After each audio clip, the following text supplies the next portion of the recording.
बिस्मिल्लाहिर्रहमानिर्रहीम। अस्सलाम वालेकुम students. Chapter number 1 calculus with analytical geometry में आज जो हम पढ़ेंगे वो हैं जी एक्सियम्स। कुछ एक्सियम्स हैं जो कि हमारे नंबर लाइन पे होल्ड करती हैं। ये एक्सियम्स आपके सामने रखी हुई हैं। सबसे पहली एक्सियम जो अंडर डिस्कशन होगी वो कुलैयर प्रॉपर्टी है। अब हम सब जानते हैं कि कुलैयर प्रॉपर्टी जो है वो क्या होती है। अब यहाँ पे जितनी भी एक्सियम्स की बात हो रही है, फ़िलहाल ये अंडर एडिशन एक्सियम्स की बात हो रही है और इसमें हम साथ में जो दूसरा ऑपरेशन डिस्कस करेंगे वो है सब्ट्रैक्शन। तो ये जो प्रॉपर्टीज़ हम अंडर एडिशन एंड सब्ट्रैक्शन पढ़ेंगे, सेम यही प्रॉपर्टीज़ हम अंडर मल्टीप्लिकेशन भी पढ़ेंगे। अब कुलैयर प्रॉपर्टी क्या होती है? कुलैयर प्रॉपर्टी ये होती है कि किसी भी सेट के ऊपर कुलैयर लॉ होल्ड करता है या कुलैयर प्रॉपर्टी होल्ड करती है। अगर आप उस सेट में से दो एलिमेंट्स लें, सेलेक्ट करें और उनके ऊपर जो भी ऑपरेशन आपने सेलेक्ट किया है, फॉर एग्जांपल जैसे इस वक्त हमारा एडिशन है ऑपरेशन, आपने उन दोनों को ऐड करना है, उन एलिमेंट्स को, और जो भी आपका आंसर आता है वो आंसर भी उसी सेट में होना चाहिए जिस सेट से आपने ए और बी को सिलेक्ट किया है। तो ये जो प्रॉपर्टी है ये हमारी कुलैयर प्रॉपर्टी कहलाती है। इसके बाद कॉम्यूटेटिव प्रॉपर्टी अंडर एडिशन क्या होती है? कॉम्यूटेटिव प्रॉपर्टी यही होती है कि आप दो एलिमेंट्स को के ऊपर एडिशन लगाएं और उनकी जगह बदल कर एडिशन लगाएं। तो दोनों सूरतों में आंसर जो है वो हमारे पास सेम आना चाहिए। और रियल नंबर्स के ऊपर कुलैयर के साथ साथ कम्यूटेटिव प्रॉपर्टी भी अंडर एडिशन होल्ड करती है। तीसरी प्रॉपर्टी जो है ये हमारे पास एसोसिएटिव लॉ है। एसोसिएटिव लॉ भी सिमिलरली जो है वो रियल नंबर्स के ऊपर होल्ड करता है। एसोसिएटिव प्रॉपर्टी क्या होती है? एसोसिएटिव प्रॉपर्टी में आपको 3 एलिमेंट्स की ज़रूरत होती है रियल नंबर से, और उनमें आपने उन तीनों एलिमेंट्स को ऐड करना होता है। अंडर एडिशन अगर हम बात कर रहे हैं तो ऐड करने का बस तरीका मुख्तलिफ होता है। जैसे लेफ्ट साइड पे पहले बी और सी को ऐड किया और बाद में ए को किया, और राइट हैंड साइड पे पहले ए और बी को ऐड करके फिर हमने सी को ऐड किया। तो दोनों साइडों का आंसर जो है एक जैसा आना चाहिए। तो इसको हम कहते हैं कि ये एसोसिएटिव प्रॉपर्टी है। इसके बाद चौथे नंबर पे जो प्रॉपर्टी है आपके पास existence of the identity, additive identity है। अब ये जो है ये आइडेंटिटी एलिमेंट है। आइडेंटिटी एलिमेंट की एग्जिस्टेंस देखिए, अंडर एडिशन आइडेंटिटी एलिमेंट जो है वो ज़ीरो होता है। इसकी मैं आइडेंटिटी की जनरल डेफिनेशन बता दूं। कोई भी एलिमेंट जो है वो आइडेंटिटी एलिमेंट कहलाता है अगर वो एलिमेंट बाकी तमाम एलिमेंट्स की आइडेंटिटी को बरकरार रखता है। फॉर एग्ज़ाम्पल जैसे अंडर मल्टीप्लिकेशन आइडेंटिटी हमारी बदल जाएगी, लेकिन अंडर एडिशन और यानी कि ये आइडेंटिटी एलिमेंट जो भी एलिमेंट आइडेंटिटी बनेगा वो बहुत ज़्यादा इस चीज़ पर डिपेंड करता है कि आप किस ऑपरेशन के अंडर आइडेंटिटी एलिमेंट डिस्कस कर रहे हैं। आप आइडेंटिटी एलिमेंट अगर अंडर एडिशन डिस्कस कर रहे हैं तो एक ऐसा एलिमेंट आइडेंटिटी एलिमेंट बनेगा जो बाकी तमाम एलिमेंट्स में ऐड किया जाए तो आंसर आपके पास वही एलिमेंट वापस आ जाए। फॉर एग्ज़ाम्पल अगर आप कहते हैं कि ये एक एलिमेंट ए है आपके पास और आप इसमें ज़ीरो ऐड कर दें, ठीक है, तो आपको पता है कि ए के ऊपर कोई फ़र्क नहीं पड़ेगा, आंसर आपका फिर भी ए आएगा। अब चाहे यह काम आप राइट हैंड साइड से कर दें, चाहे ये काम आप लेफ़्ट हैंड साइड से कर दें, दोनों सूरतों में आपके पास आंसर जो है वो ए ही आएगा। तो इस तरह का एलिमेंट जो बाकी तमाम एलिमेंट्स में ऐड हो और उनकी आइडेंटिटी को बरकरार रखे, यानी कि आंसर में वही एलिमेंट विदाउट वेरिएशन आंसर में आ जाए, तो इस तरह के एलिमेंट को हम एडिटिव आइडेंटिटी कहते हैं। सेम यही काम जब हम मल्टीप्लिकेशन में पढ़ेंगे तो यहाँ आपका ऑपरेशन जो है एडिशन के बजाय आपका मल्टीप्लिकेशन हो जाएगा, मल्टीप्लिकेशन हो जाएगा। यही काम सेम यही डेफिनेशन आपकी मल्टीप्लिकेशन ऑपरेशन के साथ होगी। ज़ीरो हम सब जानते हैं कि जितने भी रियल नंबर्स हैं अगर उनमें ज़ीरो को ऐड कर लिया जाए तो आंसर में वही रियल नंबर्स वापस आपके पास आ जाते हैं। तो इस तरह का एलिमेंट जो है वो आइडेंटिटी एलिमेंट कहलाता है, अंडर एडिशन या एडिटिव आइडेंटिटी कहलाता है। इसके साथ ही साथ हम देखते हैं इन्वर्स एलिमेंट की डेफिनेशन। इन्वर्स एलिमेंट किसको कहते हैं? देखिए, जब आपसे कहा जाता है कि एक एलिमेंट आपके पास है 2 और आप इसका इन्वर्स बनाएं तो आपके जहन में दो तरह के नंबर्स आते हैं। एक आपके पास आता है -2 और एक आपके पास आता है 1/2। तो सबसे पहले तो ये आपको पता होना चाहिए कि आपने जब किसी एलिमेंट का इन्वर्स बनाना है तो वो किस ऑपरेशन के अंडर बनाना है। अगर आप अंडर एडिशन इसका इन्वर्स चाह रहे हैं तो याद रखिएगा कि किसी भी एलिमेंट का जो इन्वर्स है अंडर एडिशन उसको हम एडिटिव इन्वर्स कहते हैं।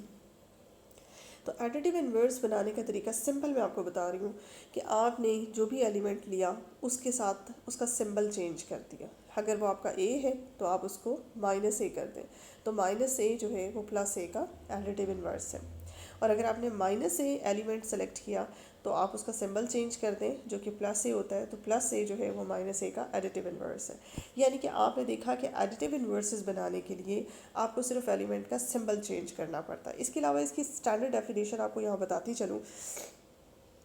एक एलिमेंट ए जो है वो दूसरे एलिमेंट बी का इन्वर्स, एडिटिव इन्वर्स कहलाएगा अगर आप इन दोनों एलिमेंट्स को ऐड कर दें और आंसर में आपके पास एडिटिव आइडेंटिटी आ जाए। ये बहुत इंपॉर्टेंट डेफिनेशन है, इसको जहन में रखिएगा।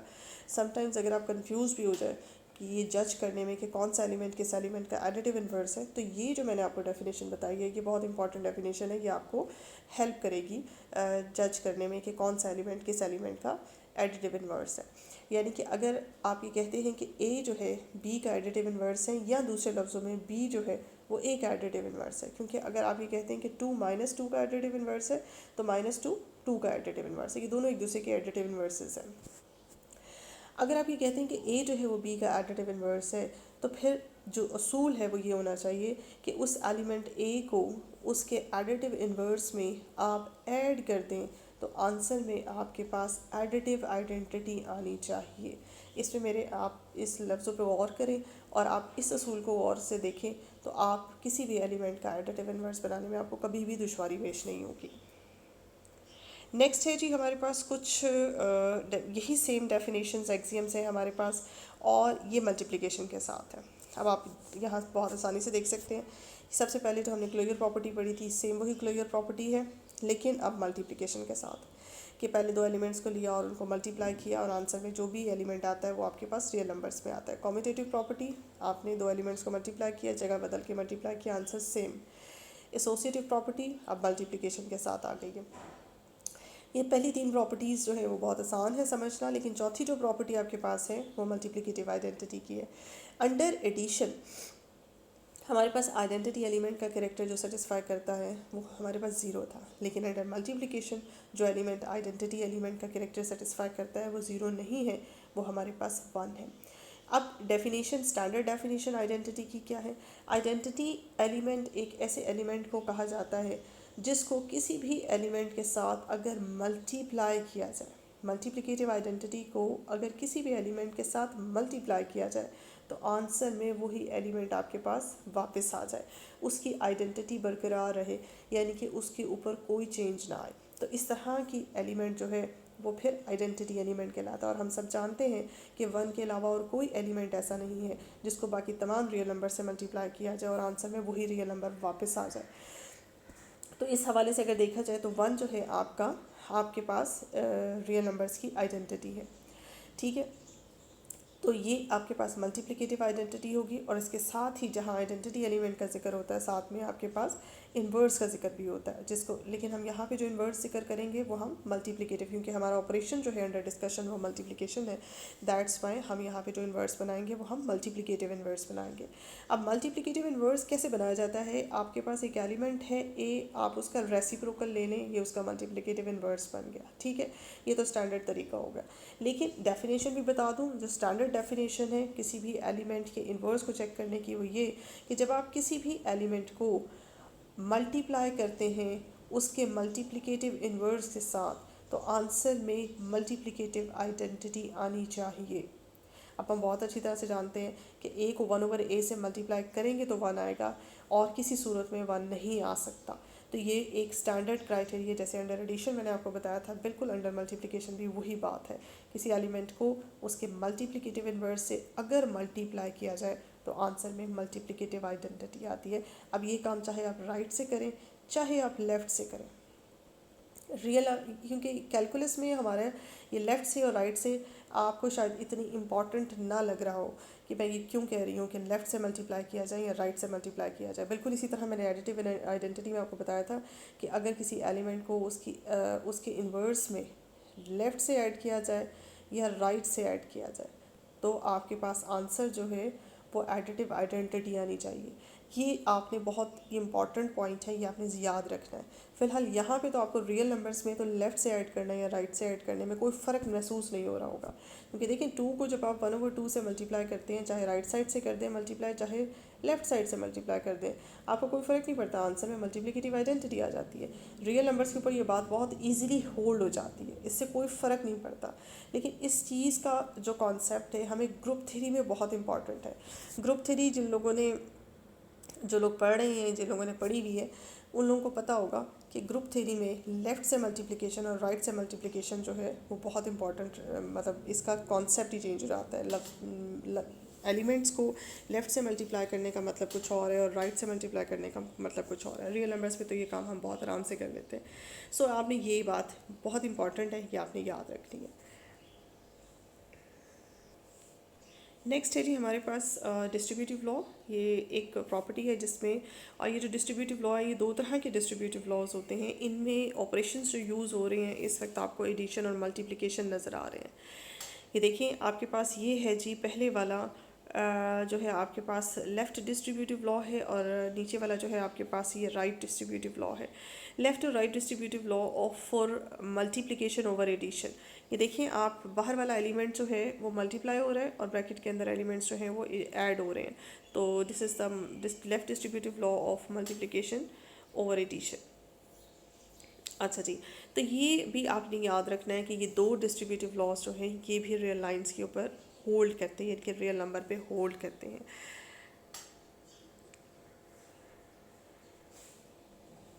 नेक्स्ट है जी आपके पास the order properties of are.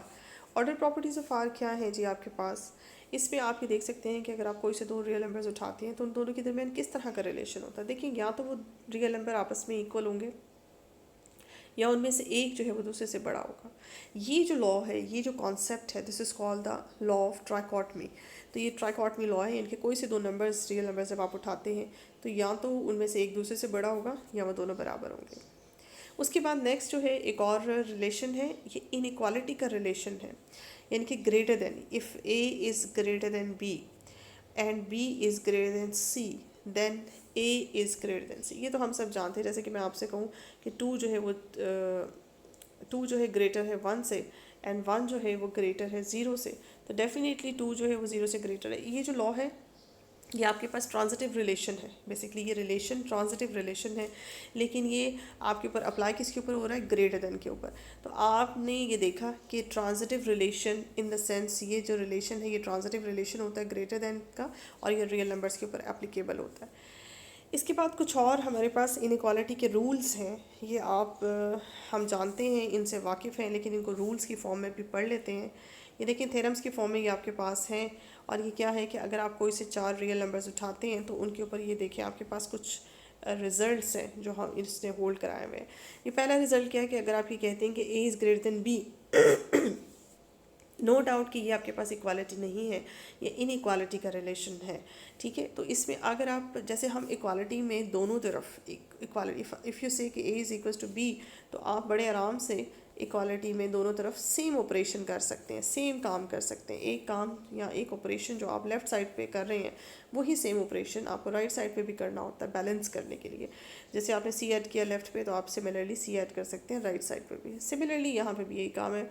अगर आपने एक एलिमेंट ए के साथ ऐड किया है तो वही एलिमेंट आप बी के साथ भी ऐड कर सकते हैं, इससे कोई फ़र्क भी नहीं पड़ता, यानी कि आपकी इनइक्वालिटी पे कोई फ़र्क नहीं पड़ता। इसी तरह से अगर आप कोई एलिमेंट जो है, कोई रियल नंबर जो है लेफ़्ट साइड से सब्ट्रैक्ट कर दें और राइट साइड से सब्ट्रैक्ट कर दें तो भी आपकी इनइक्वालिटी पे कोई फ़र्क नहीं पड़ता। सेकेंड है रिलेशन हमारे पास, अगर आप कहते हैं कि A is greater than B and C is greater than C is greater than D, then greaters numbers को आप मल्टीप्लाई करें और लेज़र नंबर्स को तब आप ग्रेटर नंबर्स को ऐड करें और लेज़र नंबर्स को ऐड करें तो कोई फ़र्क नहीं पड़ता आपकी इनइक्वालिटी के रिलेशन पे, इस सिंबल पे कोई फ़र्क नहीं पड़ेगा। जैसे कि आप कहते हैं 2 is greater then 1 and 3 is greater then 0, तो आप देखें 3 में 2 ऐड कर लें और 1 में 0 ऐड कर लें। लेफ़्ट साइड जो है अभी भी ग्रेटर रहेगी और राइट साइड अभी भी स्मॉलर ही रहेगी। बिल्कुल ये रिलेशन जो है आपका रियल नंबर्स के ऊपर होल्ड करता है। इफ़ यू से कि A is greater than B, अगर ए ग्रेटर देन बी है और आप किसी नंबर से उन्हें मल्टीप्लाई कराते हैं, सी एक नंबर है लेकिन ये नंबर जो है इसके ऊपर कंडीशन है कि ये पॉजिटिव नंबर है, इस पॉजिटिव नंबर से आप इस इनइक्वालिटी को दोनों तरफ अगर मल्टीप्लाई कराते हैं तो ये इनइक्वालिटी चेंज नहीं होती है। ये बात याद रखिएगा। जैसे आप ये कहते हैं कि 2 इज़ ग्रेटर देन 1 और 3 एक पॉजिटिव 3 से आप इस तरफ भी मल्टीप्लाई कर दें, इस तरफ भी मल्टीप्लाई कर दें, तो भी आपका लेफ़्ट साइड ग्रेटर ही रहेगी राइट साइड से। लेकिन अगर आपने किसी नेगेटिव नंबर से मल्टीप्लाई कर दिया, आपने -3 से मल्टीप्लाई कर दिया, तो लेफ़्ट साइड -6 हो जाएगी और राइट साइड -3 होगी, तो आपका सिंबल भी चेंज हो जाएगा। पहले आपका सिंबल का फेस जो था यानी कि ग्रेटर का फेस टू लेफ़्ट साइड पे था, अब आपका ग्रेटर का फेस जो है वो राइट साइड पे हो जाएगा। तो याद रखिएगा ये बहुत इंपॉर्टेंट चीज़ है कि आप किसी भी इनइक्वालिटी में जब आप मल्टीप्लिकेशन का प्रोसेस करते हैं तो वो मल्टीप्लिकेशन का प्रोसेस जो है उसमें ये बहुत इंपॉर्टेंट बात है कि आप मल्टीप्लाई किस नंबर से कर रहे हैं, पॉजिटिव या नेगेटिव। अगर पॉजिटिव नंबर से कर रहे हैं तो फिर इनइक्वालिटी का सिंबल जिस तरफ ग्रेटर का सिंबल है वहीं रहेगा, चेंज नहीं होगा। सिमिलरली अगर आप उस पॉजिटिव नंबर से डिवाइड भी कर देंगे तो भी सिंबल चेंज नहीं होगा। यही काम जब आप नेगेटिव नंबर के साथ करेंगे तो देखिए आपका ग्रेटर का साइन लेज़र में कन्वर्ट हो गया, और इसी तरह से डिवीजन के प्रोसेस में भी अगर आप किसी नेगेटिव नंबर से डिवाइड करेंगे तो यही काम होगा, आपका सिंबल चेंज हो जाएगा। इसके अलावा अगर आप किसी पॉजिटिव, आपके पास कोई एक पॉजिटिव नंबर है, फॉर एग्जांपल आप कहते हैं 2 एक पॉजिटिव नंबर है। देखिए पॉजिटिव नंबर्स को रिप्रेजेंट करने का तरीका जो है, अब नंबर लाइन पे तो हम जानते हैं कि वो तमाम नंबर्स जो कि ज़ीरो के राइट साइड पे एग्जिस्ट करते हैं वो तमाम नंबर ज़ीरो से ग्रेटर होते हैं और वो पॉजिटिव भी होते हैं। तो पॉजिटिव नंबर की जो जनरल रिप्रेजेंटेशन होती है कि if I want to say that A is positive, that then I should write A is greater than zero. तो ग्रेटर देन ज़ीरो का जो ये सिंबल होता है, assume any number is greater than zero, इसका मतलब होता है कि ये नंबर पॉजिटिव नंबर है। तो आप किसी भी पॉजिटिव नंबर का जब रेसिप्रोकल लेते हैं, बेसिकली होता क्या है कि जब आप किसी इनइक्वालिटी में इफ़ यू से कि A is greater than B और आपसे कहा जाता है कि आप दोनों तरफ का रेसिप्रोकल ले लें, इक्वालिटी में तो रेसिप्रोकल लेने से कोई फ़र्क नहीं पड़ता, लेकिन इनइक्वालिटी में यहाँ पे रेसिप्रोकल लेने से फ़र्क पड़ेगा। 1/a और इधर आप जब 1/b दोनों तरफ ऑपरेशन लगाएंगे रेसिप्रोकल का, तो आपका इनइक्वालिटी का सिंबल उल्टा हो जाएगा। ठीक है, जैसे आप ये कहते हैं कि 3 इज़ ग्रेटर देन 2, लेकिन जब आप 1/3 से करते हैं और इधर से 1/2 करते हैं तो 1/3 का आंसर जो है वो 0.3 आता है और इसका आंसर जो है वो 0.5 आता है। तो 0.5 डेफिनेटली ग्रेटर है 0.3 से। अब ये देखें इसका रेसिप्रोकल लेने से इनइक्वालिटी का सिंबल उल्टा हो गया, लेकिन यहाँ पे वो आपको बता रहा है पॉजिटिव नंबर के हवाले से। अगर आप ये कहते हैं कि ए पॉजिटिव है, ये इनइक्वालिटी है, इसका जब आप रेसिप्रोकल लेंगे तो आपने रेसिप्रोकल ऐसे नहीं लेना है कि आपने ए का भी रेसिप्रोकल ले लिया और ज़ीरो का भी रेसिप्रोकल ले लिया। देखिए ज़ीरो का रेसिप्रोकल तो इन्फिनिटी होता है। तो इसका कॉन्सेप्ट ये है कि for example if you say कि 2 इज़ अ पॉजिटिव नंबर, यहाँ पॉजिटिव का सेंस इस्तेमाल हो रही है, रेसिप्रोकल वाली सेंस नहीं इस्तेमाल हो रही। इफ़ यू से कि that positive 2 is a positive number, तो 2 का रेसिप्रोकल भी पॉजिटिव ही होगा, यानी कि पॉजिटिव नंबर्स का रेसिप्रोकल भी पॉजिटिव ही होता है। ये वाली सेंस यहाँ पे इस्तेमाल हुई है, ये एक इन्फॉर्मेशन आपको दी गई है कि अगर किसी पॉजिटिव नंबर का आप रेसिप्रोकल लेते हैं तो वो पॉजिटिव ही रहता है। सिमिलरली किसी नेगेटिव नंबर का रेसिप्रोकल लेते हैं तो वो नेगेटिव ही रहेगा। और नेगेटिव नंबर्स को किस तरह से जनरली रिप्रेजेंट किया जाता है, if you say that A is negative then A is less than zero, क्योंकि हम नंबर लाइन पर बहुत अच्छी तरह से जानते हैं कि ज़ीरो के लेफ्ट पे तमाम नेगेटिव नंबर्स लाई करते हैं। इसी तरह से आपके पास क्या है, जो मैंने बात पहले ही बता दी कि इफ़ यू से कि A is greater than B, तो रेसिप्रोकल लेने से इनइक्वालिटी चेंज हो जाएगी। और यहाँ पे कुछ और रिजल्ट्स भी हैं कि ए अगर ग्रेटर देन बी हो तो a+b/2 का जो इनके सेंटर में जो नंबर लाई करता है वो इस तरह से लिखा जा सकता है कि ए उस नंबर से ग्रेटर होगा और बी उस नंबर से लेसर होगा। और इसी तरह से अगर दो नंबर्स का प्रोडक्ट ग्रेटर देन, यानी कि दो नंबर्स का प्रोडक्ट पॉजिटिव है, इफ़ यू से कि ए को जब हम बी से मल्टीप्लाई करते हैं तो एक पॉजिटिव नंबर आता है, तो इसका क्या मतलब है, ये हम वैसे भी जानते हैं कि जब किसी नेगेटिव नंबर को नेगेटिव नंबर से मल्टीप्लाई किया जाता है तो आंसर में पॉजिटिव आता है। तो इसका क्या मतलब है, इसका मतलब है या तो ये दोनों नेगेटिव हैं जिसकी वजह से इनका प्रोडक्ट पॉजिटिव आया, या ये दोनों पॉजिटिव भी हो सकते हैं कि जिसकी वजह से इनका रिजल्ट जो है वो पॉजिटिव आया। यही बात आई थिंक यहाँ पे लिखी हुई है, then both A and B have the same sign, यानी कि या तो दोनों नेगेटिव है या दोनों पॉजिटिव हैं। और अगर दो नंबर्स का प्रोडक्ट जो है वो नेगेटिव है तो इसका मतलब है इनमें से किसी एक का नेगेटिव होना बहुत ज़रूरी है, तभी इनका प्रोडक्ट जो है वो आपके पास नेगेटिव है, या ए नेगेटिव है या आपके पास बी नेगेटिव है, यानी कि दोनों के सिंबल्स जो है वो ऑपोजिट है। जी ये तो कुछ रूल्स थे, इनक्वालिटी के रूल्स देख लिया आपने, और कुछ लॉज हमने देखे रियल नंबर्स के ऊपर जो होल्ड करते हैं। ये लॉज और ये रूल्स जो हैं इनक्वालिटी के, बहुत इंपॉर्टेंट है, आप काइंडली रिवाइज कर लें। इंशाल्लाह नेक्स्ट लेक्चर में मज़ीद कुछ फैक्ट्स के साथ जो है वो डिस्कस करेंगे रियल नंबर्स के सेट को। उसके बाद फिर अपनी इंशाल्लाह एक्सरसाइज की तरफ चलेंगे। तब तक के लिए इजाज़त दें, अल्लाह हाफ़िज़।